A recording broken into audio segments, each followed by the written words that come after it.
say the biggest thing that was like the motivating factor was just seeing that AI was going to be rolled out everywhere. It seems like that's like the hot topic right now. And I knew that it was learn it now or learn it later when you're behind. Yeah. And figured that there was going to be a competitive edge that came with it.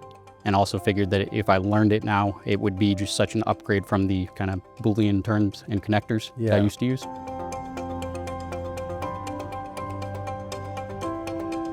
Yeah, I handle a bunch of different practice areas at different courthouses in different counties.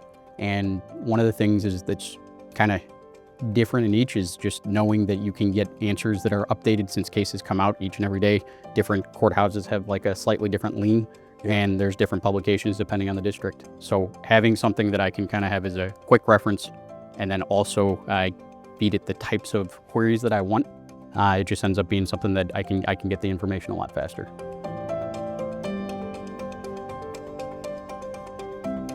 It's the way it plugs in with our tech stack, just generally. It's a tool that we use. It's in our workflow, and it's been built out over the last couple of years where you can just tell that it's now at that next phase where it's not only gotten better, but it's more efficient, and it's like the types of memos that it can give you and the interactive process that you can go through with it.